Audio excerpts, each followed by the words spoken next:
রিকশা থেকে নামলেন এক লোক। এরপর তিনি রিকশা চালককে দিলেন ভাড়া। বাকি টাকা ফেরত দিয়ে রিকশা চালক চলে যাওয়ার সময় কিছু একটা বললেন।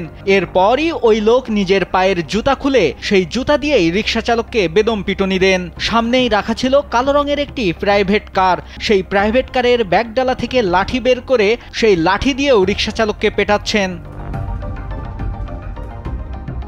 বৃহস্পতিবার এমন একটি ভিডিও সামাজিক যোগাযোগ মাধ্যমে ছড়িয়ে পড়ে। এরপরই ভিডিওটি ভাইরাল হয়ে যায়। অমানবিকভাবে রিকশা চালককে মারধর করায় নেটিজেনরা সামাজিক যোগাযোগ মাধ্যমে সমালোচনার ঝড় তোলে। সিসিটিভি ফুটেজ থেকে জানা যায় ১ ফেব্রুয়ারি রাজশাহীর পাবাতে ঘটনাটি ঘটে। তবে কিছুদিন পর ভিডিওটি ভাইরাল হয়ে যায়। ভিশনের ফুলঝুরি মেগা অফারে ফ্রিজ কিনলেই পাচ্ছেন ১৬ পিসের আকর্ষণীয় গিফট বক্স একদম ফ্রি। খোঁজ নিয়ে জানা যায় রিকশা চালককে মারধর করা ব্যক্তির নাম মোহাম্মদ জাহিদ হাসান রাসেল। তিনি পবা উপজেলা সমাজসেবা কর্মকর্তা। বিষয়টি নিয়ে সমাজসেবা কর্মকর্তা মোহাম্মদ জাহিদ হাসান রাসেলকে মুঠোফোনে একাধিকবার ফোন করা হলেও তিনি ফোন রিসিভ করেননি।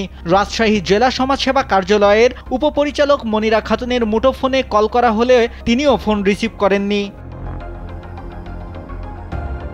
তবে রাজশাহী বিভাগীয় সমাজসেবা কার্যালয়ের পরিচালক সৈয়দ মোস্তাক হাসান এ ব্যাপারে জানান, তিনি ভিডিওটা দেখেছেন। ঊর্ধ্বতন কর্তৃপক্ষ বিষয়টি জানে, উনারা এখন যা করার করবে। আমি দেখছি ভিডিও, আপনি যেমন দেখছেন আমিও দেখছি। এটা অথরিটি জানে, আমাদের হায়ার অথরিটি জানে, ওনারা এখন যা করার করবে।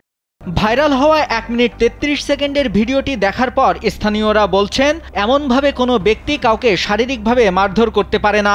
অভিযুক্ত ব্যক্তিকে দ্রুত আইনের আওতায় আনার দাবিও জানান তারা। নাইমুল হাসিব, কালবেলা।